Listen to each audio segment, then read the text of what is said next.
Welcome everyone to the Avengenerds podcast where we talk more movies and Star Wars and more. I'm a host Torn, and with me is our co-host Peyton. Yo. Today we'll be talking about Superman and Ironheart, and also the news of the week. There are time codes in the description of the show notes if you want to jump around. With that, here's Peyton with the news. All right, let's just jump right into it, Torn. This is according to Variety. Jake Schreier, the guy who directed Thunderbolts, has officially signed on to direct the upcoming X-Men movie at Marvel Studios. This is, this is huge. I think this is a big get. I'm really glad that, it's no secret that Thunderbolts didn't necessarily do very well at the box office, but I'm glad that Marvel Studios didn't see that and go, well, we're not getting this guy again. They recognize that he did do quality work, so they're getting him back to do X-Men. I know a lot of people wanted Ryan Coogler, but to be honest, he's doing Black Panther 3. He clearly wants to do, his own stuff probably after that. So yeah, it makes sense that he's not doing Black Panther or X-Men. But Jake Schreier, I think, is a really good get. He understands team dynamics. It's always a win whenever a director knows how to work an ensemble. They always seem to be the best directors for these kinds of movies too, because you have solo films, but most of these movies are ensembles at this point. So to get directors that understand these team dynamics and understand how to balance these characters and give each character their time to shine is really, really great.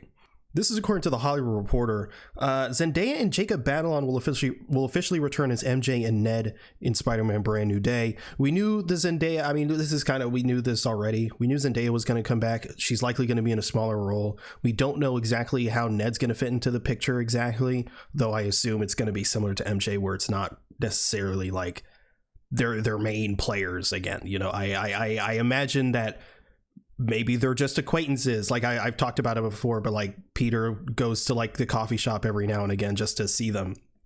But that's sort of the extent of it.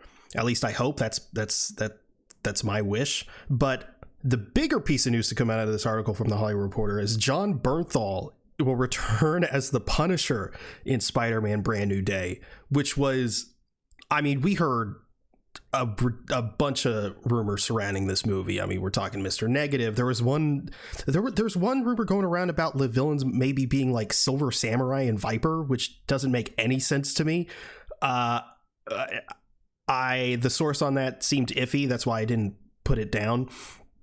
But there's been so many rumors swirling around about this movie, and usually the Hollywood Reporter, Variety, if it comes from them, there's a 90% chance, maybe a 95% chance that it's accurate. It's very rare that they're wrong. So the fact that John Bernthal, they reported that John Bernthal's coming back as the Punisher in this movie, that's a rumor I don't remember hearing, but I don't know how this is gonna work. I'm very excited because I think it'll be fun. People are like, how are they going to do, the Punisher PG-13 or whatever? And I feel like it's going to be less about him just absolutely murdering people. And it's going to be more of the philosophical question about, killing, not killing, etc. But yeah, this is insane. And, the idea is that they're going to be teaming up to fight Hulk, actual Savage Hulk. How's that going to happen? Don't know, but exciting. So they don't give Hulk 2 seconds of screen time. I'm talking Universal. Yeah. Well, it's not, as long as it's not a solo movie, they can use them however they want. It's because they're scared. As long as they don't title it Spider-Man versus the Hulk or something. Or I guess they could do. I don't know. I don't know the logistics. But Torn, moving on to some Star Wars news. This is I decided to include this because this is more proof that maybe we shouldn't listen to Mark Hamill for his story ideas. I adore Mark Hamill. He's my GOAT. But when The Last Jedi came out and people were mad about, how Luke was portrayed in that movie, people were like, oh, well, Mark Hamill doesn't like it. Well, Mark Hamill didn't like it, so therefore, and he's Luke Skywalker. He knows better than anyone. No, he doesn't. I'm sorry, but he doesn't. This is the same guy who wanted at the end of Return of the Jedi to put on Darth Vader's helmet and be like, now I'm Darth Vader. Like, this guy's not a writer. I love Mark Hamill, but he doesn't know what makes a good story. Like, he doesn't. But Mark Hamill, apparently, during The Last Jedi, came up with a much darker headcanon backstory for Luke when he became a hermit. He said, quote, I thought what could make someone give up a devotion to what is basically a religious entity to give up being a Jedi? Well, the love of a woman. So he falls in love with a woman. He gives up being a Jedi. They have a child together. At some point, the child, as a toddler, picks up an unattended lightsaber, pushes the button, and is killed instantly. The wife is so full of grief, she kills herself. What the fuck? I'm like, what? I'm like, Mark Hamill, I love you, bro, but yeah, you're not a writer, my guy. Dude, that's it's like some like Reddit 4chan type of writing, bro. If it gets you in character, then hey, then you do you, bro. But nah, it's like the baby's like, oh man, what's this? Just dead. It's like, that's you think that would be better? Like, you think people would be like, oh man, Luke's like a shit like, there'd be so much outrage. And you know for a fact that there's I didn't look at the comments because I'm done with Star Wars fans, but like, I just know that people in the comments were like, yeah, that would have been so much better than what Disney did. Mark Hamill knows what the fuck he's talking about. Like, okay, man. That's fucking insane. But this is according to Daniel RPK. Obi-Wan Kenobi Season 2 is reportedly in development. Got a lot of people that are upset about this, Dorn, but you know, we did talk about the Star Wars movie. We were doing this podcast when Obi-Wan was coming out. We like this show. We think it's a good show. It's a good fun. And, you know, I'm not gonna be mad that, you know, I get to see Ewan McGregor back as Obi-Wan Kenobi again. You know, I do hope that the quality improves. I do hope that the story improves. I hope, you know, it's not fucking 6 episodes, which I don't think it would be. I think Disney as a company is moving away from that. Thank God. But I mean, I'm down. It seems like they're moving away from overuse of the volume, so it'll probably look better. I think there'd be a lot more going for this than the first season, which we liked. So it's not that deep. It's not that deep. Torn, James Gunn gave an update on DCU's Batman. He said the character is his biggest issue right now. He said they're actively working with the writer to finish the script. He said he specifically pointed out that it won't be a funny, campy Batman, which there's a bit of speculation going on what he means by that, because, you know, I not having campy Batman is fine. But I think there needs to be some level of camp, because otherwise you're just going to do realistic, like Nolan Pattinson Batman again. And to have two of those like ongoing, there needs to be some level of heightenedness to the DCU Batman. And I think he knows that. He's not fucking stupid, but it'll be, I am hoping for more of like a Justice League Unlimited, the animated series style Batman, where like it is serious in tone, but like it's funny at times. He's funny at times. It's Batman. He also said he thinks Wonder Woman has been easier to adapt because every single Batman story has been told across media, which is also true. A lot of the films and stuff have been derivative of other works in comics, and so that definitely makes sense. I mean, if you're writing a detective story, there's been so many detective stories. The Batman just did a detective story. Like the Nolan films, like if you try to, or if you do something even remotely similar to that, people are going to be like, oh, we're just doing Nolan's movies. And yeah, the character's 80 years old. Like, there's only so much you can do with the character at this point. But he also said that the movie is still going to be called The Brave and the Bold, and he clarified that Robert Pattinson's Batman will not be the DCU's Batman, but he is more open to the idea than he was before. So it's possible. It could happen. This is according to The Wrap. Tom Rhys-Harries has been cast as Clayface in the Clayface movie. James Gunn confirms that the film is set in the DCU, so and the film will be rated R. So the last time we saw this character was in Creature Commandos, and it was full on Clayface. It's unclear if that's going to be the same Clayface. I don't remember if they actually name dropped the actual version, the name of the version of the character. I don't remember, but the film is said to have some commentary on AI and deepfakes, which I think is a really smart way to go. Not only is it topical, it also makes sense for the character. I think that's a really smart move.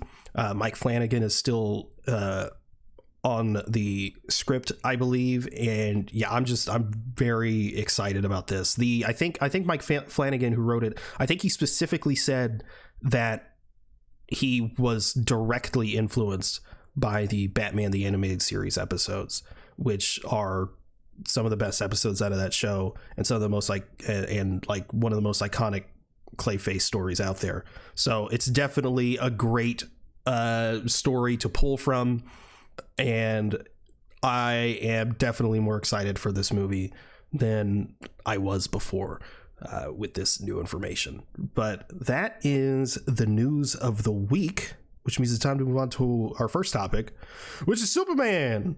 It's Superman time, Thorn. Thorn, Superman is next week. Superman next week. We are. God.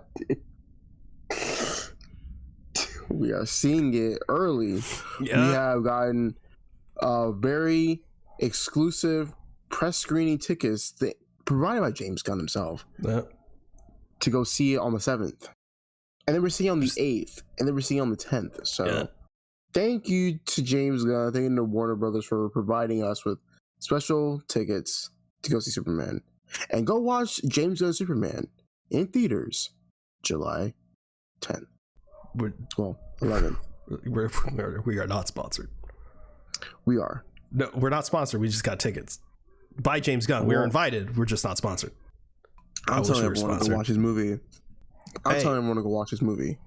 Yeah, but we're seeing it. It's fucking crazy that we're like almost there. We're less than a week away. By the time, actually, the day this episode comes out is the day we're seeing it. Yeah. So if you might be listening to this, we might be in that theater watching Superman. You jealous? Probably not. probably not. You're seeing it soon anyway. Likely. But yeah, man, this is so exciting. We haven't had a Superman movie in over a decade. I mean, it's just one of those things. Like, what really, I don't know if humbling's not the right word, but like when we went to see the Minecraft movie and the trailer played, and there was that little kid behind us who goes, "Oh, that's Superman." I was like, that's what this shit's about, bro. That's what this is about. That's this fucking go on Twitter's fucking culture fucking fan war bullshit. Like, nah, man. It's just a fun movie, man. You got kids that are our age when these fucking superhero movies were coming out, like Toby's Spider-Man and shit like that. Like, come on, man. Like, that's what this shit's about, man. Not this bullshit Twitter bullshit, man. But Superman's a good character, Torrin. It's a great character, actually. Well, no, I'm just kidding. Torrin, what's your sort of like favorite iteration of this character? And don't say Zack Snyder. I'll kill you. My favorite iteration of the character across all media. Yeah, fuck it. Across all media. Well, I haven't read too many Superman comics. However, I do know more about the character than most of these people out here. Probably, I do like a little bit of the New 52 Superman a little bit.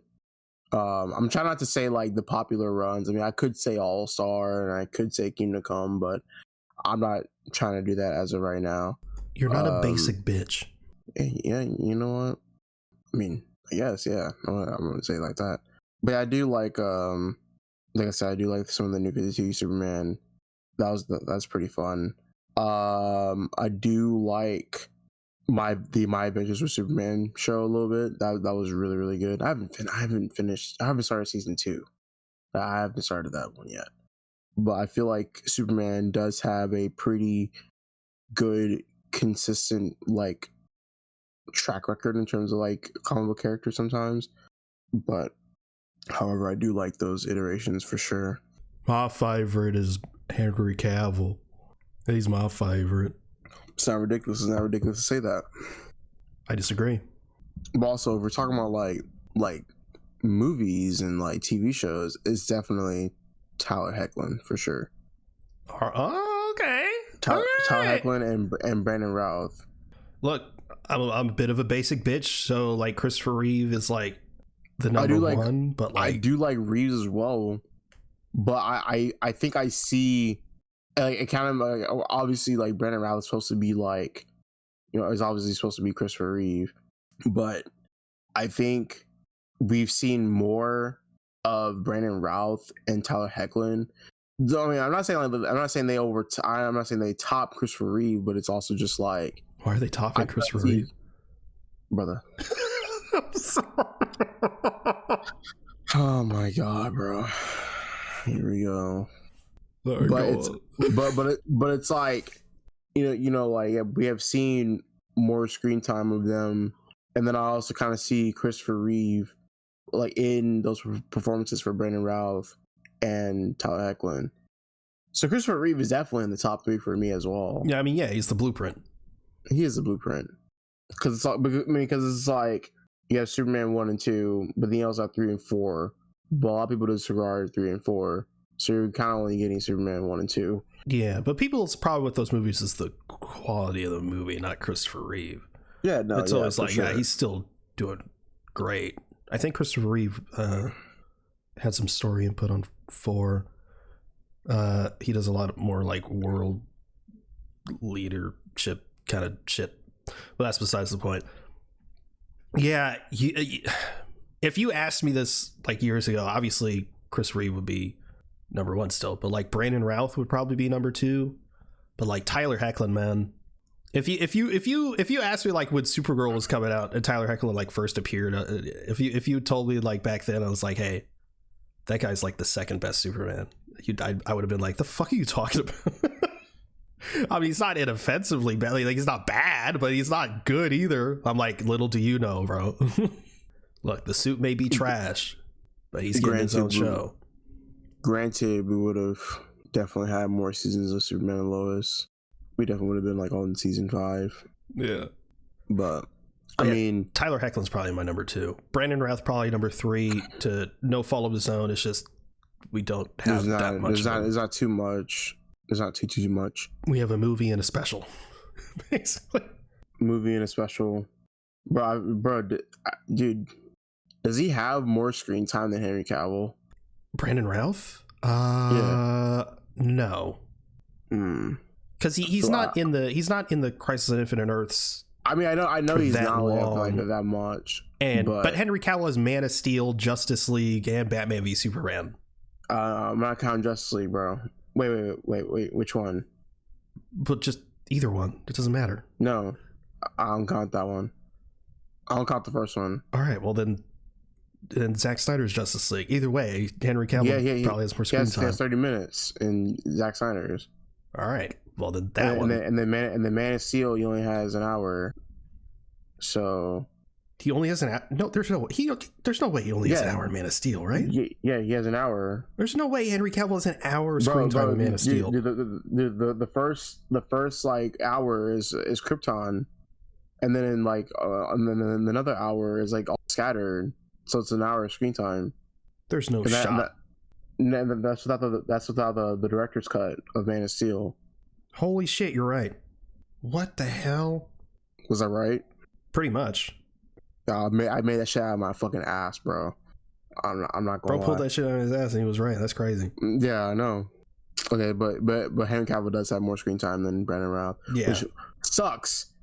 Because I want more Brandon Routh. It is bullshit. Because I mean, it feels like Henry Cavill has done fucking nothing, dude. Yeah, I mean it's an old tale, but it's like when Brandon Routh's Superman was coming out, it's like, oh, you're too much like Reeve, even though he's literally supposed to be Reeve. Such a bullshit complaint. And then Cavill comes out, he's like, oh, he's too different from Reeve. It's like, what the fuck do you want, man? I mean, I don't love the characterization necessarily of Cavill's, but like, it was sort of, I mean, that was what was asked for at the time. And also, you know, the Dark Knight's influence and shit like that. I mean, it makes sense we got that Superman movie at the time that we did. Yeah.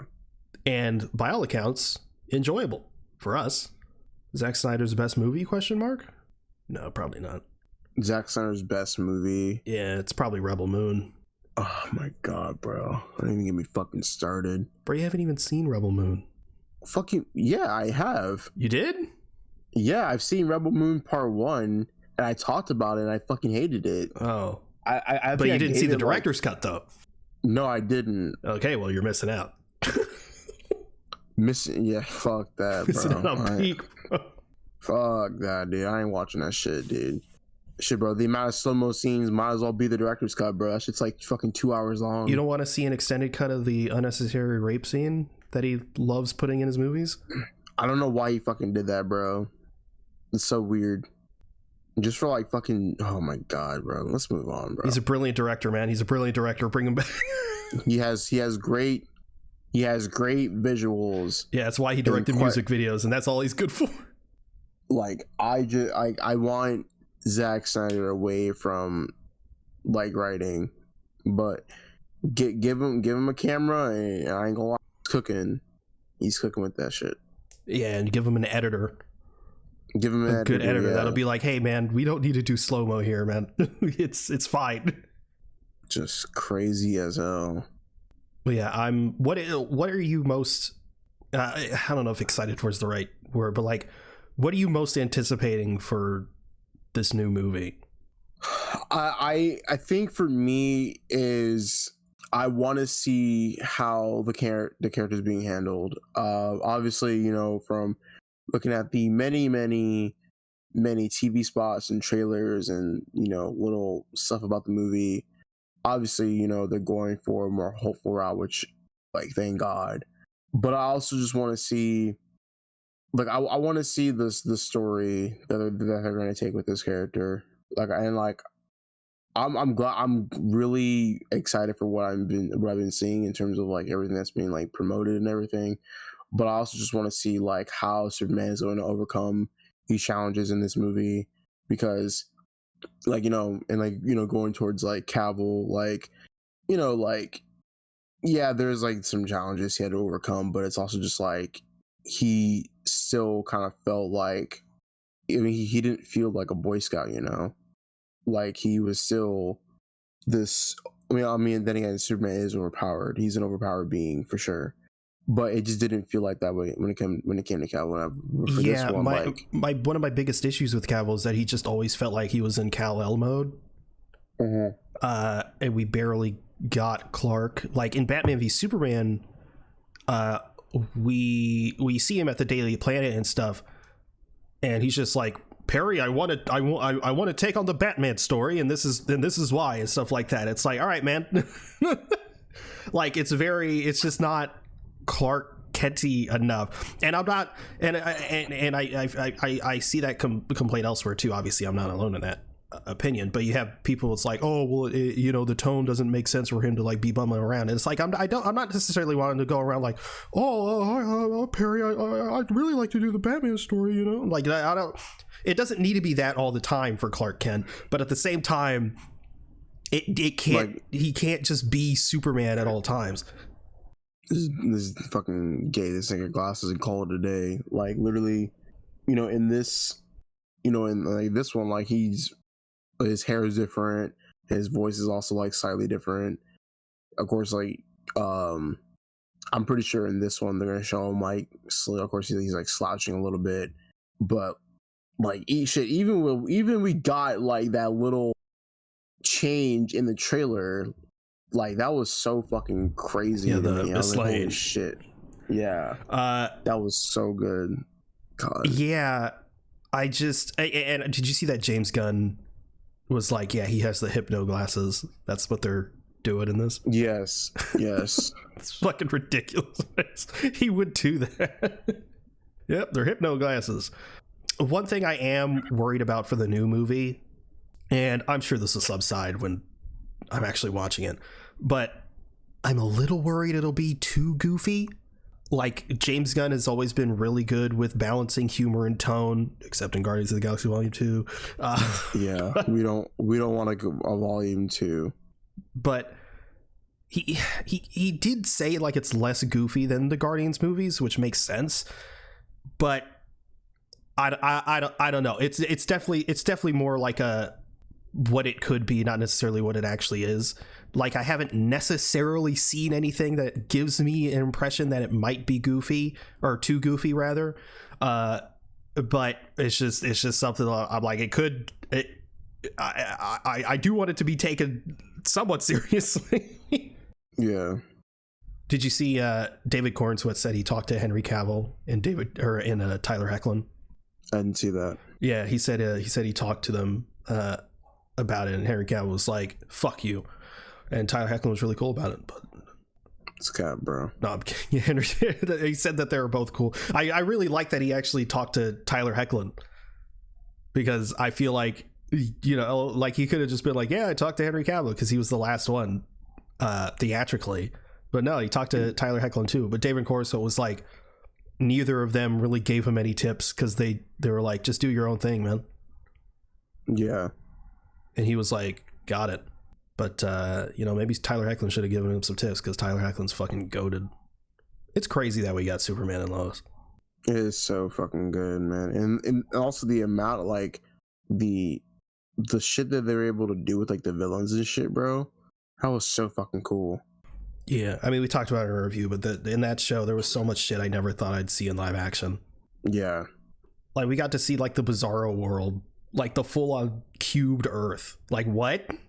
The fuck are you, like, what? I never thought I'd see that, let alone Bizarro himself.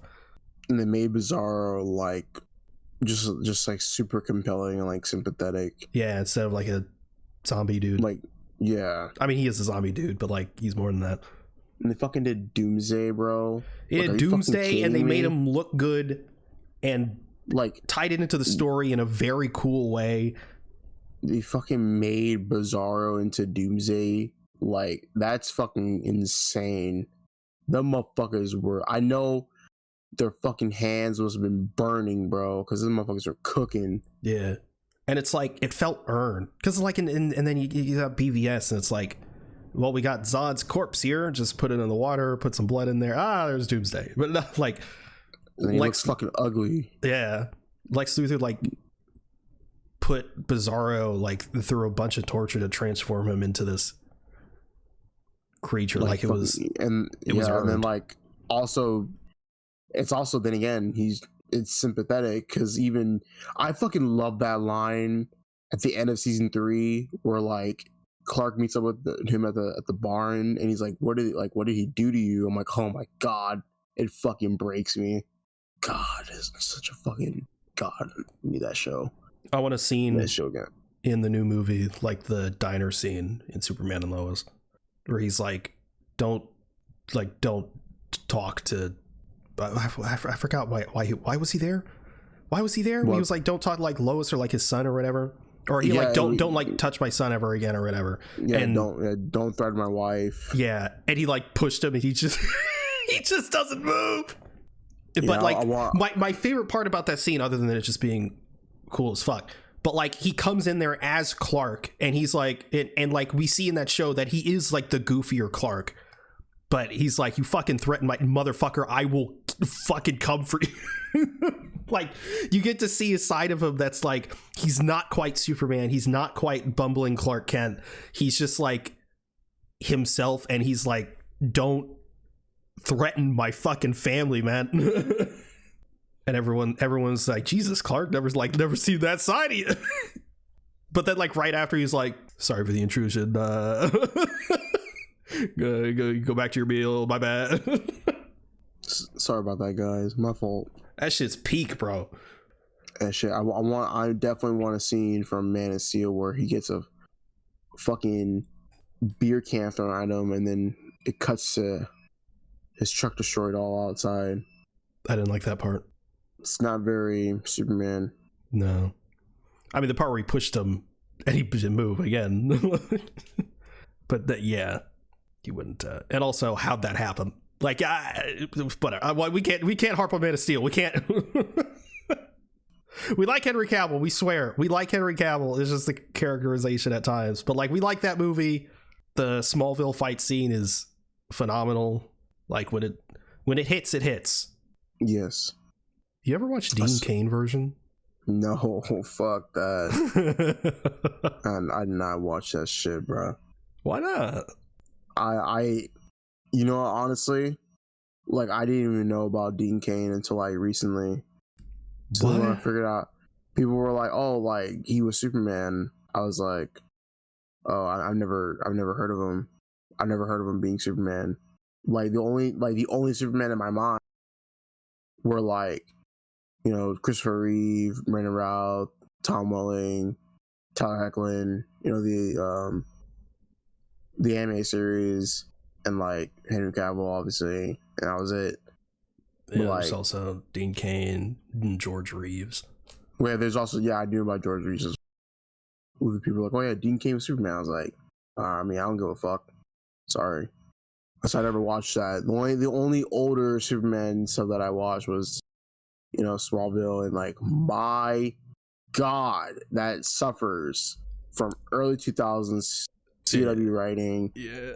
And it fucking sucks because like people talk about Smallville, and people they love it. Smallville, and I'm like, fuck, like, okay, like, let me get into Smallville, because like, I've only seen like clips and shit from whenever I was a kid. Like, I just remember watching as a kid. They did Blue Beetle. I was like, oh shit, that's cool. And then I'm like, okay, you know what, Smallville, it's on Hulu. I'm gonna watch it. I swear to God, I think I'm like on episode 7, and I haven't, of season 1, and I haven't gone back. I haven't gone back since. And it's like, I can't, bro. Like, I just can't. I mean, also love the episodic villain nature, you know, like, I love having a villain every episode. But I can't, bro. Like, I can't. And then I heard like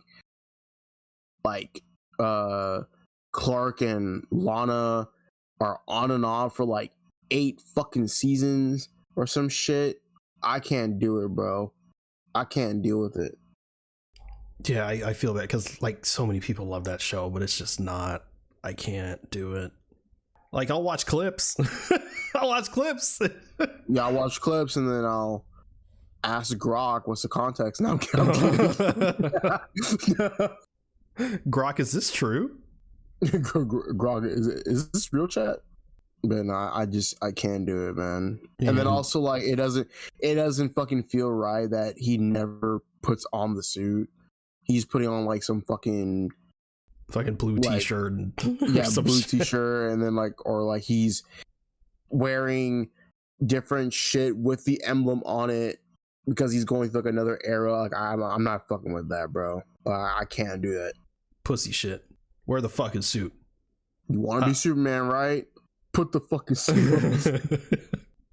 Yeah, the Dean Cain, I mean, most of the Superman fandom is just like disregarded Dean Cain's Superman because he's part of the anti-woke crowd. That's what it was. Yeah. Yeah, I knew he had some shit on him. I remember like they took a picture. It was like Tyler Hoechlin, Dean Cain, Tom Welling, Brandon Routh. You know, they ended up taking a picture, and people were like, "Where's Henry Cavill?" And people were like, "Henry couldn't make it. He's filming Voltron in Australia. Where is he?" This is Erasure. They're like, this is like fucking crazy, bro. Like, dude, no way. It's just a photo, man. Where is he? He's filming across the fucking country. Photoshop him in the photo. Fucking they fucking explode their fucking brains over not seeing Henry Cavill, bro. I will say though, I will say I got fucking happy at the end of Black Adam. See, and then yeah. And then like it's like, oh man, like I love Henry Cavill. I love seeing him in the brighter suit with the fucking curl. Oh, hey. then like a couple weeks later, hey, this motherfucker's out. Yeah. I'm like, oh no. Oh man. But then a couple more weeks later, James Gunn's in charge. Yeah. Right. It's like the fucking stock market of DC just up and went, bro. Yeah. That was crazy as shit. And then it's like, The Rock, why? It's like, man, I fucking hate The Rock. What did you do to our Henry Cavill? You got him out of WB. However, we have expressed that we feel bad for Henry Cavill. Yeah, it's not his fault. It's definitely not his fault, man. It's bad just hand. Unfortunate. Really. But however, I do like Henry. I know people hate Henry Cavill as an actor. I do think, like, I don't think it's like, I think that his acting can be monotone at times, but I just also think that, like, I just think he's being typecast. He is being typecast. Yeah, it's like, or like maybe his agent's a bit shit. You know, like, I mean, people are going through that or went through that with Chris Evans. People are like, oh, he's a shit. Yeah, exactly. Like, no, he's just not. He's just in bad movies. He's just in bad movies, but then hey, Materialist came out and people were like, oh yeah, Chris Evans is back. Yeah, it's like, motherfucker, he never left. Hey, but we got his favorite, my favorite Chris Evans portrayal in Red One. My favorite movie of all time. I gave it a 4 out of Letterboxd. Fuck that. No, love that movie. I dead ass like fell asleep during that movie. Nah, that movie was peak. Oh wait, I forgot to talk about my favorite Superman, Nicolas Cage. Oh jeez, which completely one? CGI. I was gonna say The Flash or Teen Titans Go. He was in Teen Titans Go, wasn't he? No, that shit's goated, bro. You sleep. Hell no. However, I want to talk about this. We're talking about our favorite Superman, right? What is your top 3 Superman suits? Superman suits? Yeah. Shit. I already know what one of them is gonna be because it's also for sure. I mean, yeah, no question. Mm-hmm. Fuck, man. And I assume we're including Core and Sweat. We're including. You can't include Core and Sweat. Yes. Shit. Man. It fucks you up, doesn't it? Okay. Obviously, the Kingdom Come. Yes. Brandon Routh suits in there. Duh. I really like Core and Sweat suit. My issue is it does feel a bit baggy. Yeah. If I had to complain, I love the colors. I love the design for the most part. I love the trunks. Love the trunks. But it does feel a little bit baggy. But then you can compare it to all the other suits. I mean, Tyler Hoechlin's is really solid, but it's not like anything like special. I mean, it gets the job done. It's a good suit. I don't like the Superman Returns Brandon Routh suit. The colors are muted. The logo's too small. It is a fucking small logo, isn't it? I don't like Cavill's. I don't love the logo. It looks wet. Would you say it looks like a wet basketball? Yeah, I was gonna say yeah. No, it just looks wet. Oh, okay. I was gonna say, would you consider Cavill's suit to be the Amazing Spider-Man 1? Like of Superman suits? No, because it doesn't look hideous. Like it's fine. I will say it's just a big block of blue with a red cape. Yeah. Like I feel like we talked about it. We like the trunks because it breaks up the blue. Yeah. And the yellow belt. Yes. Which is technically there, but not really. And we got Chris Reeve, which is just classic. His suit doesn't change, but you can't really go wrong with it. Fuck, man. Okay, top 3 is Brandon Routh's Kingdom Come suit, Core and Sweat suit, and Chris Reeve. Okay, that's fair. Okay, I'm gonna do something different. I'm not gonna put Chris Reeve up there because you're a hater. No, I'm not, because I already know like he I guess like he is so much like Superman that it's like kind of cheating to put him at the top 3. So I'm gonna be a little different. So I do like you said as well. I do like the Kingdom Come suit. That's really good. That's perfect. And like also like the detailing when you zoom in, all the little S's. Fucking good, dude. But I'm gonna say I do like the Superman and Lois suit. See, I was tempted to do that instead of Chris Reeve, but here's the thing. I would want to put like the season 3 or season 4 suit in there, right? Yeah. But however, I really fuck with the Action Comics suit. Oh, I didn't think about the Action Comics suit. Of course. Yeah. Get the fuck out of here, Chris Reeve, and putting that on there. Like, bro, that shit's fucking perfect, dude. It's so good. I can't believe I forgot about that. Oh my god. Get the fuck out of here. But yeah, I do like the Action Comics Superman and Lois suit. That is so perfect. And like no matter how many times they cut back to the scene, it's so fucking good. It's so good. If I had a dream, bro, I kind of want Corn Sweat to have a sort of Action Comic styled suit, not in that same, but sort of like a good combo between the Action Comic, maybe like the same sort of dimensions of the Superman S outline, but like black and that kind of S. I don't know, man. Something. I just think that would be really cool. Do you think Corn Sweat's going to get a suit at the end? A new suit? He probably will. I feel like he. I feel like he might get a new suit at the end. I mean, hopefully they don't fuck us over like they did with like Justice League and the Flash, because the Flash was supposed to get a new suit at the end, but yeah, it never happened. And then the one of the only good things about Justice League is Cyborg gets part of a new suit at the end. Yeah, it looks more cyborgy. I would like, but let's see. Yeah, I never finished my top 3. I'm trying to figure out what others, because like I said, like I want to put another Superman and Lois suit, but I feel like season 4 is like okay. The logo is like a little smaller. I feel like there's a lot more blue and it's all muted. So I'm not really too big on that. I'm also trying not to put Corn Sweat up there as well, but fuck it. Fuck it, why not? It is a damn good suit with some damn good colors. What about does Steel count? Steel? Yeah, because how he gets a suit at the end, so it's like an actual suit.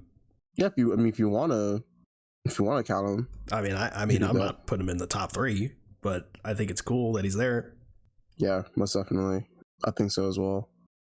See, and like also one thing about the Superman and Lois suits is like, I mean, it's just the abs too. I'm not a fan of like the abs on some of them. Yeah, no, that's part of my issue with Cavill's as well. Yeah, Cavill's is like, it's like I don't know what the fuck is up with their issue of putting fake abs on suits.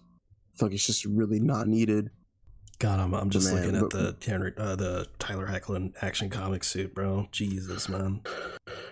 It's just it's like so fucking perfect because like it fits like with his body too, It fits with his body. He's got a huge bulge. The S is great. Oh, what the fuck? It's just so good. It's like the perfect red too. It's seriously the perfect red. It's the perfect blue as well. I mean, he's got the trunks. I mean, if I had to, obviously I wish he had the trunks throughout the whole show, but like, it's so good, bro. Yeah. See, imagine if he had that the whole show.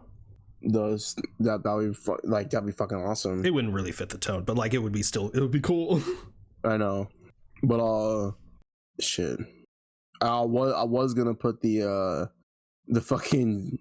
I was thinking about putting the Zack Snyder one up there, but it's literally just the fucking Superman suit, just and they CGI'd it fucking black, bro. Oh yeah, motherfuckers was just too lazy to get a whole black suit. Maybe if he had a beard and a mullet. Which, yeah, that's what I'm saying. Like, if he fucking had a beard and a mullet, I would have been like, the actual look probably would have been top 3. And like, I don't know if it was like CGI. I mean, not CGI. I don't know if it was like AI or something like that. But I swear to God, I saw a picture of Henry Cavill wearing like the black suit.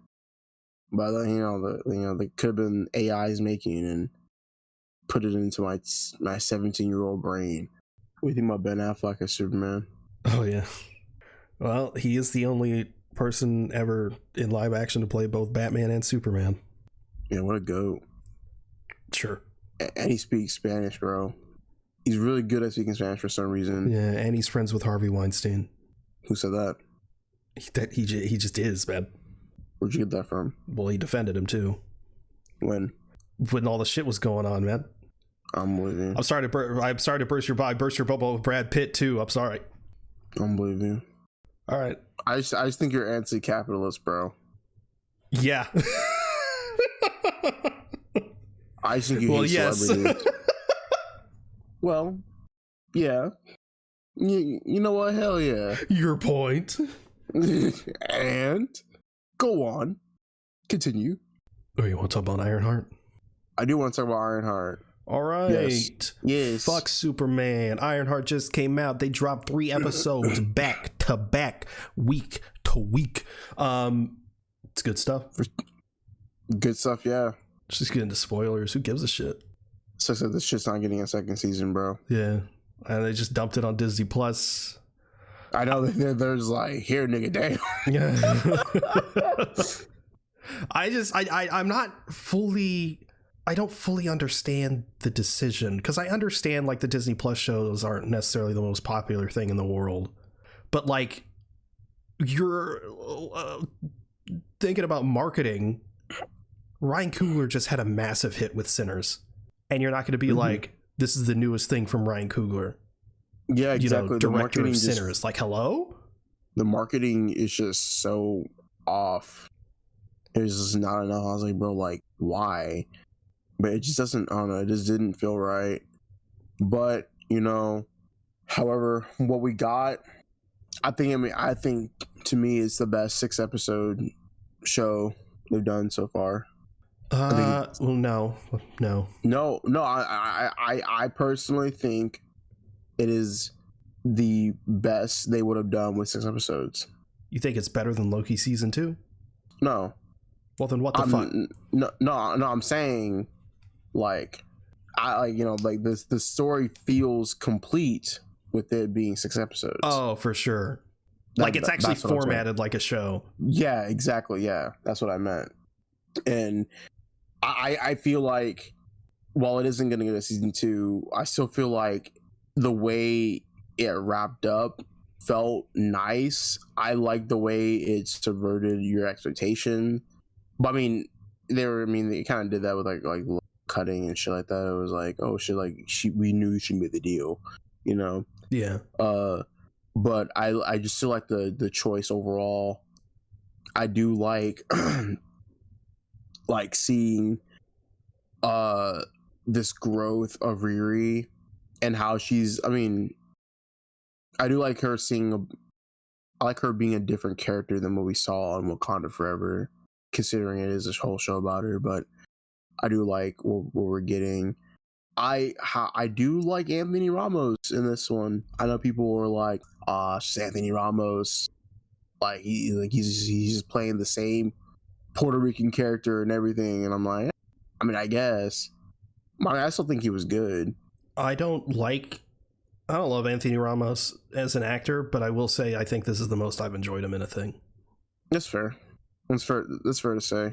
Bro's a Hall of Fame tweaker, dude. He is? What do you mean? He's a Hall of Fame tweaker. Bro, he was like fucking tweaking. He was like, oh my God, like, give me my hood back. Oh, in the show. I thought you meant in real life. Yeah, in the show. No. I was like, what do you do? No. I mean, the only thing I know is that he cheated on his wife allegedly. Oh, that's right.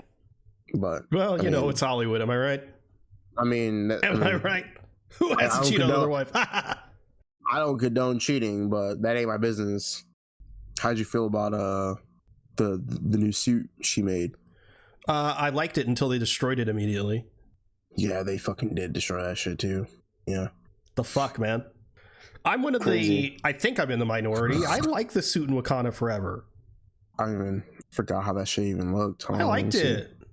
But a lot of people are like, oh, it looks too like sleek or whatever. I'm like, I don't know. I don't know. I liked it. Yeah. Oh, it's a little rough. Yeah.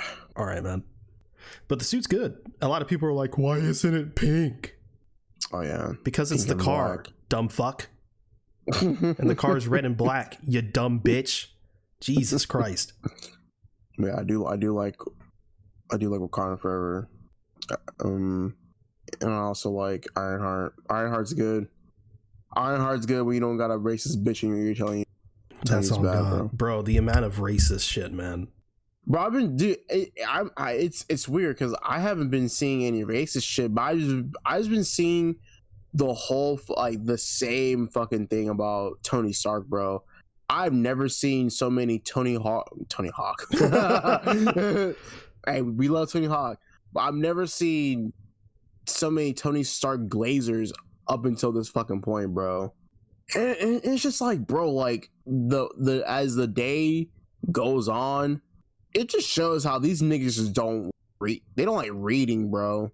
Like these niggas are like illiterate NPCs, dude. It's fucking crazy. Like motherfuckers just don't fucking read, and they the amount of there's so much misinformation. Yes, bro. Like and I've never seen so much like just misinformation just go crazy viral. That just, and then you have someone in the comments like, well, that's actually just not what happens, and it gets like barely any traction because no one gives a fuck. So now the popular narrative of this show is going to be like, well, she doesn't like Tony Stark and she disrespects the Iron Man name. Like, no, that's the opposite of what happens actually. But like I said before we start recording, just any person that's been shitting on Ironheart just immediately gets fucking ratioed. So I'm glad that people are coming to the defense for this show, because it's like, I'm pretty sure it's for every project, people are just getting fed up with like those fucking fans. It's like, okay, bro, like we fucking get it. You don't like the MCU, or like you just fucking hate, like you just hate watch. But then also like it gets to a point to where like these motherfuckers are just like you said, like it gets to a point with like misinformation. But it's like they're just fucking idolizing these fucking weird ass YouTubers and content creators and shit, bro. It's like they just fucking hear one thing from YouTuber who has selective hearing, and they fucking they just say that shit. It's like as if they fucking watched it. It's like, bro, no. But motherfuckers, man, motherfuckers can't like anything now, bro. Yeah, like you like a clip of the show, and then people will just like immediately accuse you of being paid and like, oh, like how's that Disney dictate? Like, man, he just said it looked cool, bro. Jesus Christ. He didn't even see the show. You're like, he was just like, hey, this shot looks cool. Like, that's it. Just going through some stuff. Someone said she looks too masculine. Ironheart? Yeah. The fuck? Someone said, we've seen this already. This is War Machine with a vagina. Gangsta African American is out. I don't know what the fuck they mean by that. It seems pretty racist to me. I know what they mean, but it's like, it's just a bunch of fucking word jumble, bro. Someone put a gif of someone changing the batteries in a smoke alarm. Oh my fucking god. Someone said, oh, she's a criminal in this series. Big surprise. Yeah, everyone in the MCU is a fucking criminal, bro. Actually, not even in the MCU. 99% of Marvel heroes are criminals. But yeah, let's keep that shit going, bro. Someone said tired of the Wakanda bullshit. The fuck, bro? Someone said this show seriously doesn't have a heart at all. Thanks to wokeness garbage bullshit. This motherfucker's just so dumb, bro. It's insane. Someone said I'm so sick of seeing stuff like this.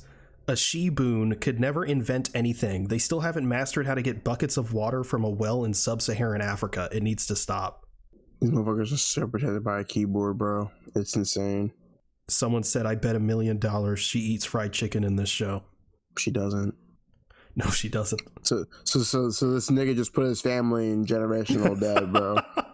Because he wanted to be racist. Bunch of people saying the CGI looks horrible. Someone said, why does it look like Power Rangers? They actually said that in the show. Power Rangers so fucking goated, bro. Literally say that in the show. However, what did you think about the crew? You know what? Crews in these kind of things are very hit or miss. I like them. I like them too. They had one of those they thems. Haven't seen any marketing on them. I wonder why. Yeah. There was that little duo. One was like Australian. They were fun. You had the other black woman. She was fun. Yeah, she was a clown. You had Eric Andre. Eric Andre, bro. And dude, he got fucking capped. Yeah, thank God. He's dead. Bro, you don't like Eric Andre? He's fine. But now Eric Andre and Hannibal Buress are in the MCU, so... Yeah. I loved it. One is in a feature film, one is in a show that they dumped on Disney Plus. What do you think that says? One is in 3 Spider-Man movies. Actually, maybe he's only in 2. But still. How'd you feel about that guy dying in the greenhouse? John. The guy dying in the... Oh, good. Yeah. No, hey, bro. Bro wanted to kill Riri, bro. And then he died. Yeah, good. How'd you feel about Natalie? I liked her. She's fun. Yeah. She's fun. The show is so fucking black, bro. It is. I hate it. I fucking. It should be live when, like, you know, they're in the magic place, and it's like, you know, like, where did you get this shit? And it's like they figure out it's from a different dimension. Oh, hell no. Nah. Yeah. Well, not just a different dimension. They were like, oh, this is some Dormammu shit. Fuck yeah. No. Like, get that shit out of here. Some dark bro. dimension shit. Nope. But that was cool. Like, I didn't expect them to actually be sorcerers. Yeah. Well, I know, like, I heard that Zelma Santan was going to be in it. And I was like, so you got spoiled. I didn't get spoiled. Well, I guess I got spoiled, but, like, I mean, it was like one of those, like, rumors that ended up being true, you know? But I was like, oh yeah, I know she's like a pretty cool, like, sorcerer in the comics and stuff like that. Shit, bro. Zelma, right on the fucking nose, bro. Just one letter off. Velma. Just one letter off, bro. She had the glasses and everything. I know. Well, I can't see without my glasses. I can't do magic without my glasses. Yeah, this show is fun. Want to talk about the elephant in the room? Mephisto. Yeah, and people were like, "Oh man, like another disappointment, another Marvel disappointment, putting them in a project no one asked for." And people rebuttal were like, they'll just be like, "Shit, bro. I guess Iron Man and Guardians of the Galaxy, like, I mean, I guess it don't matter because Thanos is in Guardians of the Galaxy. No one asked for Guardians of the Galaxy. Thanos is in that shit." Yeah, and people were like, "Oh, like you're moving the goalpost." No, bro, we're not. But yeah, no, like, and people were like, "Man, like, should have been in WandaVision. Should have been in Doctor Strange." Like, bro, like, stop with the WandaVision shit, bro. That shit's like years ago. Stop it. Like, you in this fandom, like, created this fucking thing. Like, I feel like WandaVision, in a sense, like Wanda Maximoff, like, in real life, broke the fourth wall so fucking much. She put a fucking hex on these weird ass MCU fans that created this fucking like mob mentality of like them wanting Mephisto and asking for Mephisto every single week to the point where they like disappointed themselves and further like push this fucking hate towards like the MCU. Because bro, not every magic person is gonna go with like some magic person, bro. So I don't know, that's not how that shit works. And people are like, man, he's gonna show up in Doomsday. Get the fuck out of here, bro. Shut up. You're fucking weird. I hate you all. Probably show up more in the next phase. Yeah. He ain't gonna be in Doomsday, bro. But just let you know about that. Did you like Sacha Baron Cohen?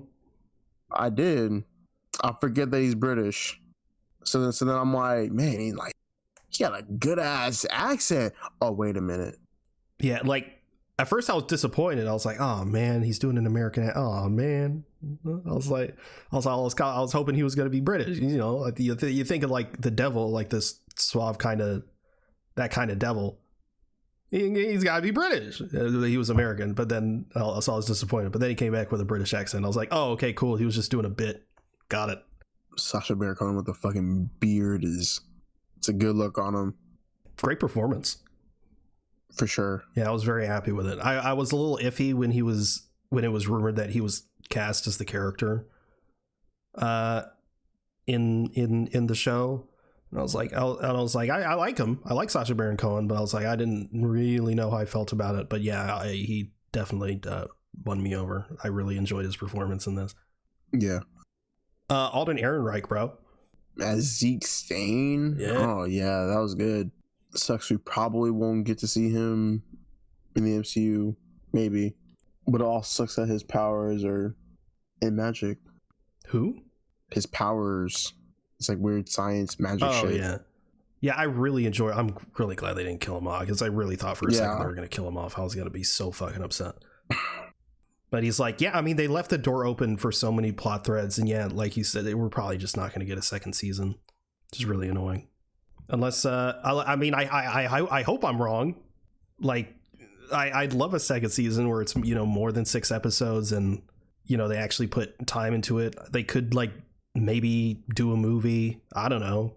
But I think it would just be such a shame to just leave a lot of these plot threads, like, hanging. Because, like, they're going to use Ironheart again at some point. Yeah. Are you just gonna drop it, or are you just gonna be like, oh yeah, I had this thing with the devil one time? Like, what? I don't know. I mean, we'll see, I guess. But I mean, we enjoyed it. What would you give it? Probably give it like a 7.5. Yeah, same, 7.5. But Torin, did you watch anything this week? See, we haven't done an episode in 2 weeks, right? Just something like that. Let's see. When was the last episode we did? I have to think. You know what? If I said this movie, whatever. I watched The Hunter with Willem Dafoe. It's an alright movie. It's pretty much about Willem Dafoe. He plays a hunter who's trying to hunt for the Tasmanian devil, and they're trying to get its like DNA or its blood to create some shit to sell for like a lot of money, but it's all right. Then I watched the Transporter. Really good Jason Statham stuff. Same director as The Incredible Hulk. Yeah, which somehow he had regressed from 2002 because he ain't making shit like this. You know, imagine Jason Statham as a Hulk, bro. Jason Statham as a Hulk. I could see it. Imagine that. Imagine that, bro. You won't like me when I'm angry. But yeah, both Transporter 1 and 2 are really good. I mean, it's just Transporter, man. It's just a guy who always gets caught up in some shit because he's transporting. And then I watched one of the worst movies ever made, Fear Street Prom Queen. You know what? It was crazy because I was like, man, you know, I like the Fear Street movies. They're all right. They're, you know, I was like, you know, these are like cheesy Halloween movies that like it's pretty much like a good movie for like a marathon, you know. It's something to where I was like, you know, fuck it, like, you know, like, why not? And then this movie comes out. I was like, you know what, I got Netflix back. Let's see. I kind of want to see how this is. And my God, does this shit fucking sucks. It is riddled with predictable, shitty fucking tropes. It's like this stupid fucking thing of like, oh my God, we have this like duo where one's like kind of like this outcast emo type of person. Then you have the I guess the goody two shoes, and they're always getting bullied by like the popular kids in their whole group, and the person likes the popular high school boy and shit like that, blah blah blah. Cry me a fucking river. So, you know, obviously for sure there's always a killer.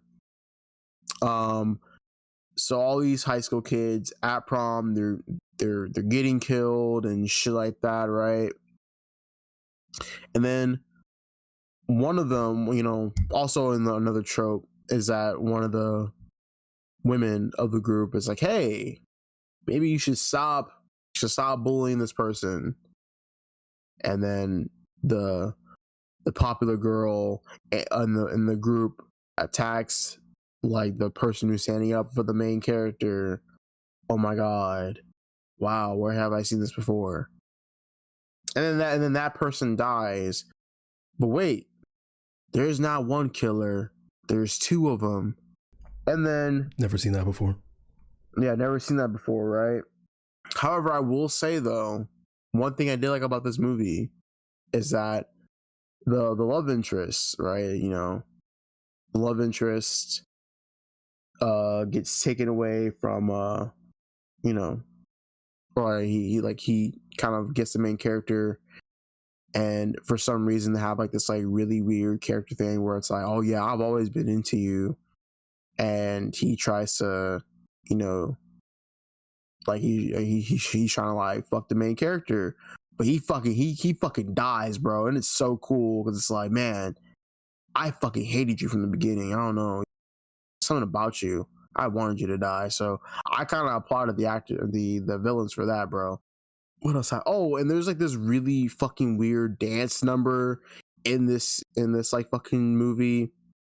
And also the reason why the main character is getting bullied is apparently her mom like killed her dad in this fucking movie, but obviously it's a fucking lie. It's just a big fucking lie, bro. And so she wins like this dance number, and all of a sudden people like her in this fucking I don't know, bro. This movie fucking sucks.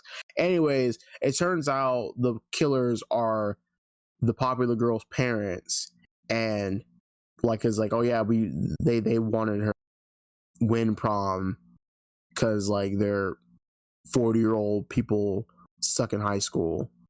This script feels AI generated. It fucking sucks. It is such a stupid fucking movie. I watch all the Ocean's movies. Ocean's 11, 12, 13. Same. Really fucking good. Really, really fucking good movies. I just love... 12 was a little iffy. 12 is a little iffy. It's like they try to get like too intricate to where it kind of loses itself. But then it's like it's like Ocean's 11, really, really good. Ocean's 12, and it's all right. Ocean's 13, we're fucking back. We're fucking back, bro. I can't tell if I really liked or hated the Julia Roberts bit in 12. Where it's like, hey, you look a bit like Julia. You even sound like Julia Roberts. It's like you kind of look like don't say it. Like she doesn't want to hear you say it. And then they was like, oh yeah. Like I said, it kind of gets a little bit like meta for me, a little bit. Too meta, and I love meta shit. I do like meta shit too, but like I said, it becomes so meta and like tries a little bit too much to be super intricate. That hologram looked like shit too. Oh yeah. They were like, whoa, it looks so real. It's like, hell nah. But yeah, no, it's all right. And then I've been kind of in a show mood recently. So I watched Interior Chinatown. And for me, I was like, man, like Interior Chinatown, I've been wanting to watch this show for like a little bit. It's got some pretty big names into it. You know, it has like Chloe Bennett in it. It has Ronnie Chang. Fucking Ronnie Chang is goated. And it has Jimmy Yang. I was like, oh, you know, Jimmy Yang. He has some funny bits sometimes. So I watched it, and I completely thought it was gonna be like, you know, as in have a little bit of like martial arts into it, and it does in the first episode. Because there's Asians in it, you fucking racist. Well, no, I'm about to get into that. I'm about to get into like that shit. So pretty much, without spoiling some, I mean, actually, you're not gonna watch it. Fuck it. Actually, I do plan on watching it because I saw it on your Letterboxd. Okay. I was like, what the fuck is that? I looked it up, and that actually does sound really interesting. Okay, yeah. So like, yeah, so I thought I was gonna have a little bit more like in it, but it turned into like a full crime drama, and it's really cool. And I think it's a really ambitious show. Like it does some like crazy fucking shit, and like the way it like does things, I think it's so cool. Like with the characters, I know people fucking don't like it because it's like people don't like the show because it's kind of like, oh, like it's trying too hard to be different, and then it's like, you know, you have like all these like different things, like the different meta things kind of going into it, and it's so much to where like it kind of like loses itself. But I don't know, I like what they're going for the show. I think it's really, really cool how they manage to use those themes, and like the way they're shooting with the camera, and they're using the color grading is like really cool with like the characters and like how they develop and everything. I think it was really cool. But actually, since you're planning on watching it, I won't go how to like they're being sort of racist or they're playing on this like all this stuff. But I think what's cool about it is that Taika Waititi directed an episode, and he's an executive producer. So I think it's pretty cool. Must be the worst episode because he's a terrible director, according to Twitter. It's actually it's the best episode, low key. I doubt it. I'll be the judge of that. I doubt it, princess. I take my fedora for you. You see, I'm a master of film, and I know what I'm talking about. So when I watch it, I'll let you know if it's good or not. Yeah. Then I watched F1. Fucking goated. It's fucking good. Kaczynski's so fucking goated. He creates tension like a motherfucker. All the fucking car scenes, the racing, it's so good. It is so dynamic. It flows so fucking well. I love Damson Idris in this as well. He's such a great actor. I'm gonna watch Snowfall. I don't know why I haven't seen Snowfall yet, but I'm gonna watch Snowfall very, very soon so I can see him in it. But F1 is so good. I like it. And then I watched the Chronicle director's cut. I didn't know there was a director's cut. I mean, I can see why it got cut out. I can see why the scenes got cut out. But Chronicle's so fucking goated. That is like literally the best and accurate representation of people getting powers and shit. Probably my favorite found footage movie of all time, next to Blair Witch. So fucking good. And then I recently been watching this show called Lazarus, which is created and directed by Shinichiro Watanabe, who famously did Cowboy Bebop and Samurai Champloo. And Lazarus is about a gang of misfits who are tracking down a scientist named Dr. Skinner after Dr. Skinner left without a trace for 3 years and came back telling everyone that the drug he made called Habna will kill the entire human population within 30 days. So they have to find this scientist within 30 days. before human civilization will end. And I think it is really, really fucking good. Great animation, great score. I mean, Shinshiro always has a thing for like jazz and hip hop and everything like that. So I think that's really, really fucking good. Really, really good stuff. I'm almost done with the season. The season's actually like, it's like 13 episodes long, but each episode is like 20 minutes. So slight work. That's all that I watched. Well, I've also watched a couple episodes of The Bear, but I haven't finished it yet. 28 years later, right? Yeah. I've heard the ending is very divisive. It is divisive. Why? So you're not gonna watch it, are you? No. Yeah, you're fucking scared. Yep. Scared of seeing Aaron Taylor Johnson. Correct. Fucking freak.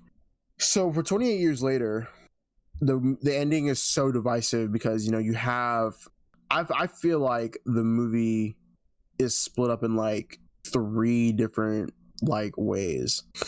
I don't know.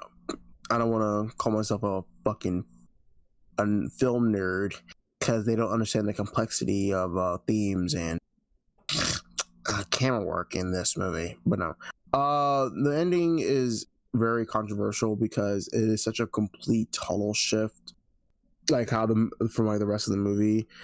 Because spoilers for 28 years later, whatever. Basically, throughout the movie, the main character's mom, Spike, is played by Jodie Comer. She's like sick, and we later find out from Ralph Fiennes' character that's cancer, right? And so after Spike's mom dies, right? How Ralph Fiennes kills the people because he's like in this like skull tower, bone temple type of thing. After, you know, she dies, and Spike is pretty much like by himself, isolated from everything.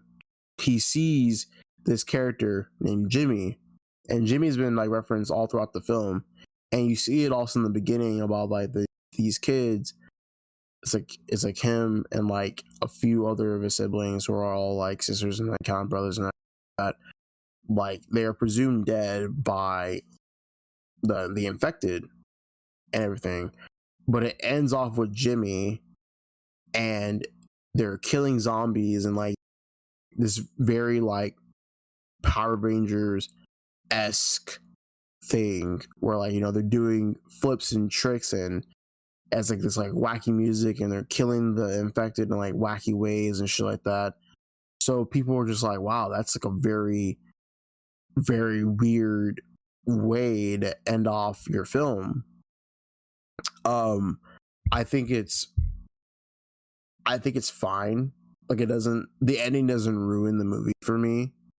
I think it does for how it ends, and it definitely shows it ends with Jimmy, but I also think it kind of connects with Spike a little bit because, like, you know, he's still a kid and he's seeing all this like really wacky Power Rangers shit that you kind of see in the beginning of the movie, so it kind of like connects them in his mind. But also the ending of 28 years later, Jimmy is supposed to be a take on Jimmy Savile, who was like one of the most notorious child predators in fucking Britain and also in the fucking world. Like, our fucking from the way people make of him, he like rivals Epstein and shit. So it's kind of a twisted little thing. But yeah, people don't like the ending. That's fine. Yeah, I've heard people say it's one of the most creative things they've seen, and I've also seen other people say it ruined the movie. It's a bold fucking choice for sure. Like imagine like you have this movie about the infected and like you're surviving. Hey, shit, bro, we're gonna end the movie off with like a bunch of motherfuckers in tracksuits doing flips and shit, you know? Yeah. Like I said, it's a very Danny Boyle choice, and it's, I mean, like I said, it's a fun thing. And then I know they're gonna be doing 2 more movies after this one, which I think The movie comes out next year. It's like 28 years later. The Bone Temple. It's gonna be directed by Nia DaCosta. Mm-hmm. I don't know what the other movie is gonna be, but all I know is that Cillian Murphy's showing up. Cillian Murphy is gonna show up, which is cool. But yeah, it was shot on iPhone. It's shot on iPhone 15 Pro Max. Yeah, and they made rigs for it, and you can definitely tell. You definitely can tell, and people did not like that. Which, like, I'm under the. I definitely think it's like if you're gonna spend all this fucking money for rigs for an iPhone and shit like that, might as well just buy a fucking camera. But I think that they were able to really capture the feeling and also provide the same kind of editing and kind of style that they could have done for 28 days. I know some people, I don't know how people can dislike this movie, but then love Weeks. You're a fucking madman, because Weeks is fucking horrible. You fucking hate that movie, bro, because it's fucking horrible, dude. It's a fucking dog shit fucking movie. Like, it is so bad. It is like riddled with fucking shitty ass plot and shitty ass character decisions. And then like it's just because like it's it's universally seen as the weakest one, but I think you're the only person I've seen that's like, this is dog shit. Bro, I don't know how motherfuckers can like this shit, bro. Like it's okay to have an opinion, but your opinion's fucking wrong. Like, you can't sit here you can't say in front of my fucking face that you don't like this movie, but then you love, like, what? Like, you gotta be mentally evaluated, bro. Like, you need to be put in a psych ward. Like, bro, you can't fucking, you just can't, bro. Like, there's no fucking way, boy.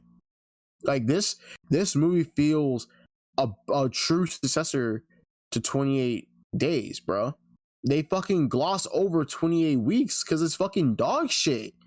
It took 4 writers to write that piece of shit movie, and it fucking sucks, bro. These niggas are garbage. Anyways, 28 years later I liked it. It's good. That's good. Torn, I watched Tu Wong Fu. Oh my god. It's been that long. It's been that long since you recorded. Oh, wait. I was gonna go on a rant about something. Oh, yes, you were. Yes. What was I gonna rant about? You were gonna rant about what is it? What is it that I see? Squid Game. Oh yeah, Squid Game. Holy fucking shit, dude. God, I blocked it out of my mind already. Squid Game season 3 is fucking horrible. And I'm gonna say why. For me, I like, obviously season 1 was a hit. Season 1 is really good. However, I am under the impression that Squid Games would have been just as good, if not better, if it was an anthology series. If it was an anthology, it would have been fine. I do think, however, the core character, the main character, should have been the detective that they set up in season 1. Season 2, however, I think it was good. Like, it was like, okay, well, Ji-hun, the main character, is, he goes back into the games. He's trying to figure out why, like what are these games? Why is this person doing this? He's like, you know what? I'm gonna try to help these people out. I won the games before. Like, I want people to like live. I don't want them to fucking die in here. And so, but obviously, that they fucking trick the games. It's a different game, so they're having to basically, Ji-hun has to basically play new games with these people, right? And then, like, the front man, he acts like as a character, acts as a player, and it turns out that they're gonna do a rebellion against the games. It ends up with it going completely wrong, and a lot of people die, and Ji-hun survives, right? Season 3 just feels like complete character assassination, bro. and I just don't think it makes sense. I think the writing is so fucking off. I genuinely think there was heavy studio interference with the writing. I feel like season 3 is just such a different season from season 2, despite it being or making it feel like back to back. Some of these characters just don't feel right, and I'm gonna explain why that is. There's a character, like multiple the characters that you see in season 2, obviously, I mean season 3. But there's just one guy. I'm gonna call him Crypto Boy. I'm gonna call him Crypto Boy because I don't know everyone's names. Crypto Boy pretty much like made a coin, fucked everyone over. He's in a lot of debt, that's why he's in the game. But he also got a girl pregnant. Her name is Junhee, right? And throughout the season, he's like trying to like help out Junhee because he's like, oh, I want to be there for your baby, blah blah blah blah blah. The whole fucking season revolves around this fucking baby, mind you. Well, not the whole season, but a good back half revolves around this fucking baby. But obviously, in the games, it's split up between two factions: people who want to continue the game, people who want to play the game. People want to play the game, people who don't want to play the game. A lot of people who died are people that didn't want to play the game. So now, people who want to play the game, they're outnumbering the people who don't want to play the game. And also, they're playing like one of the big games that they're playing is like pretty much hide and seek. And it's like people who are in red vests and people who are in blue vests. People who are in red get to kill people in blue, but they got to find the exit and shit like that, right? I feel like they killed off one of the best characters for like no reason, and their name is Player 120, and Player 120 is a transgender person who like was one of the best characters in the show because like they truly had a heart for a lot of people, and they killed her off in the worst way because it's very tropey in this very tropey manner of like, yeah, the good players or the good people can't have everything, right? Stupid. I'm explaining things very badly, but there's just so much about this fucking season that sucks cock. What about the American setup? The American setup is fucking horrible. The American setup is so stupid because like obviously Squid Game is literally supposed to be a critique of anti-capitalism and how people are like willing to do anything to fucking clear their debt, but then like it is literally falling into the same category of like, yeah, we're gonna make the fucking the same exact stuff that we're making, the same exact themes of this show is going right back into one of the biggest streaming companies in the world. I don't give a fuck about Cate Blanchett. I don't give a fuck about her doing that lame ass shit, bro. It's stupid. Apparently David Fincher is directing it. I'm not watching it. Stupid. But let's see what else. What bothered me about this season? Oh, so basically you have like the detective, right? The detective went to the island to try to stop the games, but it turns out his brother is the front man. Also, keep in mind in the second season, he gets saved, but he's like trying to get a team together to go find the island. Turns out the person who like the captain of the ship, he's like working for the front man. They're trying to stop him find the island. Like he's trying to stop them from finding the island and shit like that. But he's written so stupidly, bro. He's not even like a detective at all. He's just like a regular fucking guy. Like one of the people on the fucking team is a better detective than him. And he fucking tells him like, yo, bro, like I don't think this guy's right. I don't think this guy's like perfect. But he's like, oh, the detective's like, oh man, he saved my life, He fucking helped me out. It's like, bro, it's like, what the fuck? So yeah, and then the fucking guy on the team, like, he fucking tells the detective, like, yo, like, I found the fucking uniform at his house and he has all this fucking cash and shit. But then, like, and he basically gets his whole fucking team killed because, like, they're just all fucking dead, And basically, without to ramble for so long, the main character Ji-hoon, he fucking dies for basically nothing because also it would have made sense for him not to win the games because he won it the first time. But they're working so hard to save this fucking baby that was born like days ago, and the front man basically gave him this decision of like, hey, yo, you kill everybody in that room right now and the baby can survive. But he doesn't fucking do that because he's a fucking pussy. He's a fucking pussy. But also they also made the baby a fucking player in the game, which is like so dumb. And he basically fucking dies for nothing. The baby's the winner of the game. A fucking baby, bro.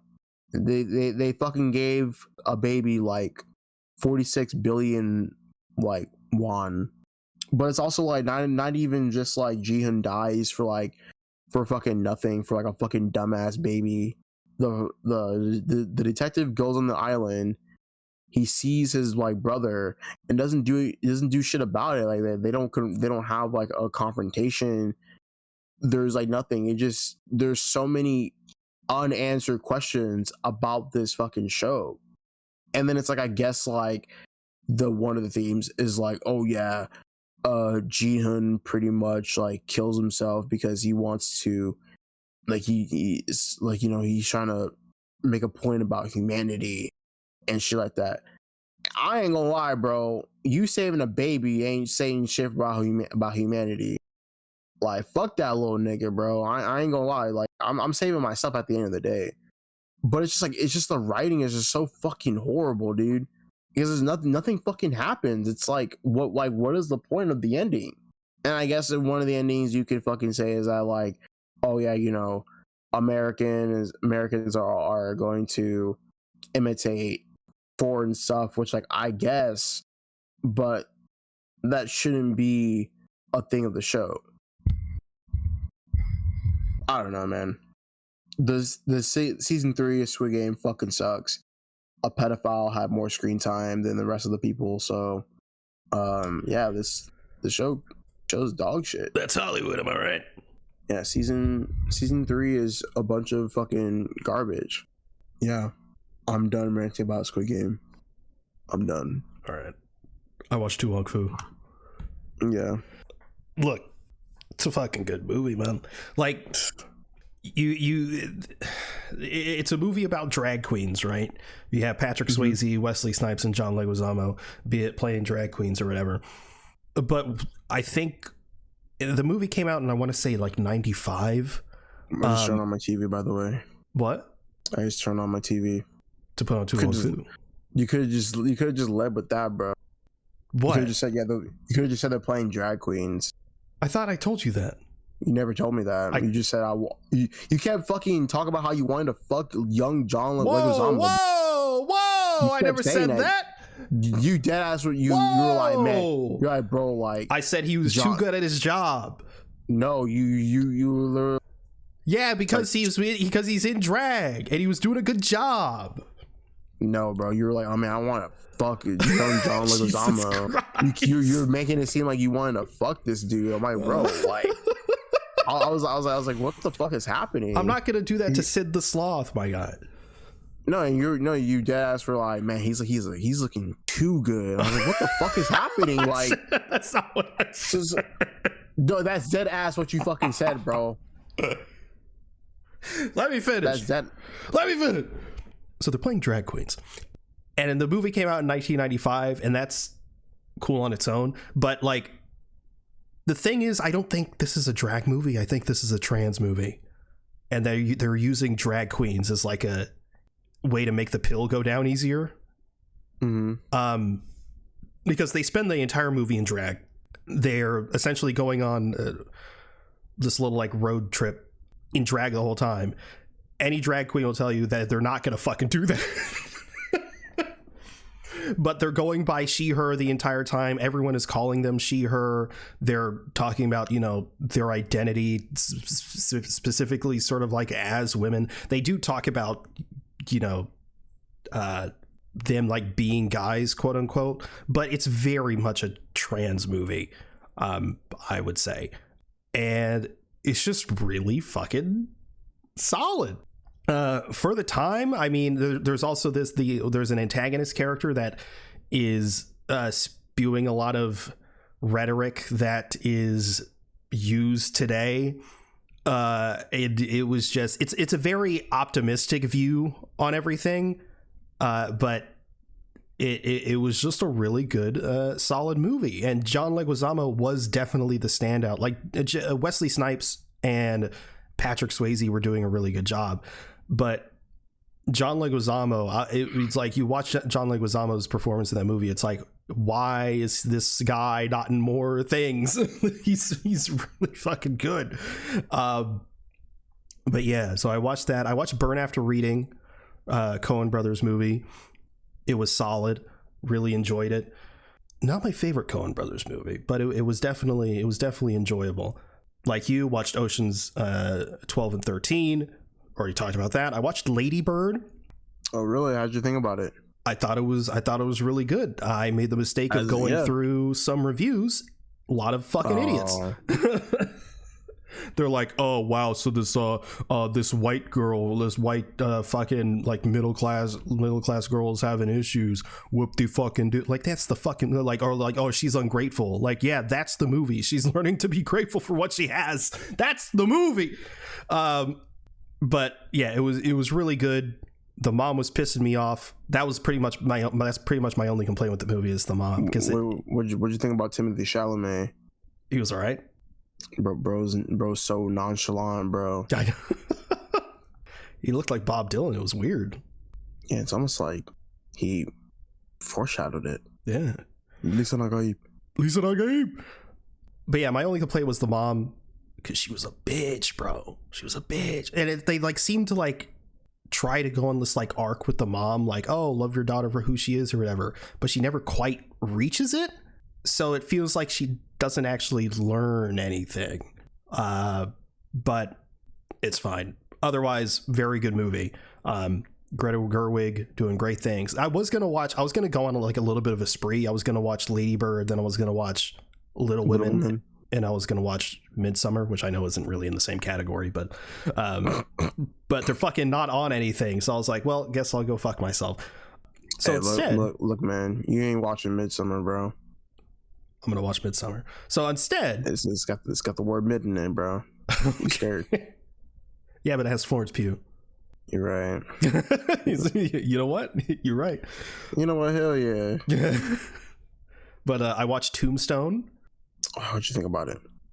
Really good. Fantastic performances, particularly from Val Kilmer. Bro was fucking killing it. I was like, yeah, that's my Batman. Should I watch it, man? You haven't seen Tombstone? No. Oh. Leia watched it and she gave it a 5. Yeah. And I was like, usually when Leia gets something out of 5, like, it's high. You gave it like a 4? I think he gave it a 4. Which isn't bad, but again, it's one of those things. It's like, I'm sure for the time it was fucking incredible, but like I'm watching it like now, and again, it's not that it's bad, or it's not that it was like not incredible.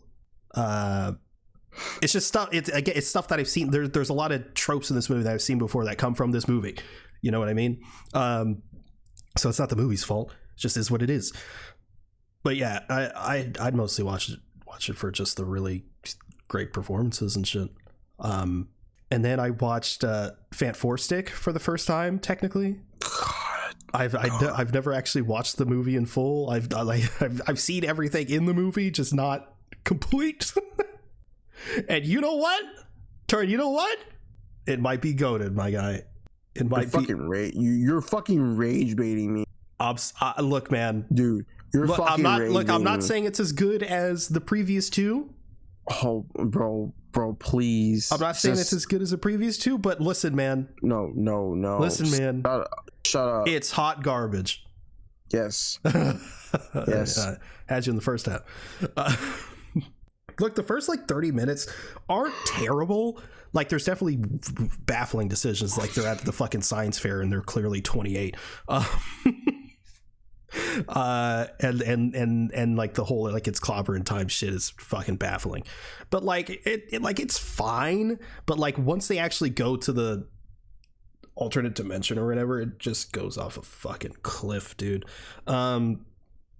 Everyone in the movie is just miscast, in my opinion, except maybe Michael B. Jordan. He doesn't do a terrible job, but like, I don't people, like, when I see people talk about this movie, they're like, oh yeah, it's a bad movie, but you know, like Miles Teller was good. I don't think he's a good choice at all. I think that's such an, I feel like they saw Whiplash and they're like, oh, he's gonna be hot, so let's get him. I don't think he's a good choice for Reed Richards at all. Kate Mara is literally a plank of wood in this movie. She has zero charisma, zero, like, just no personality.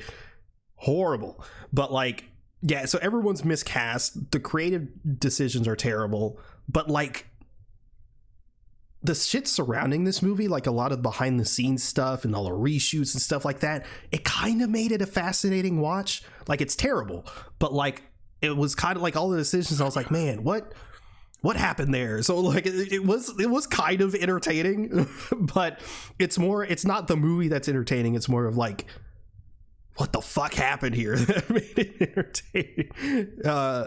Because a lot of the shit in this movie I just find fascinating, and not in a good way. But yeah, I gave it like 1 star, which is up from half a star, which I had it before, because I just find it fascinating. So then I watched the movie commentary for Tropic Thunder, because he doesn't drop character until he's done the DVD commentary, and bro was not lying. It's just Robert Downey Jr. just doing the voice the whole time, and it was really funny because it was Ben Stiller, Jack Black, and Robert Downey Jr.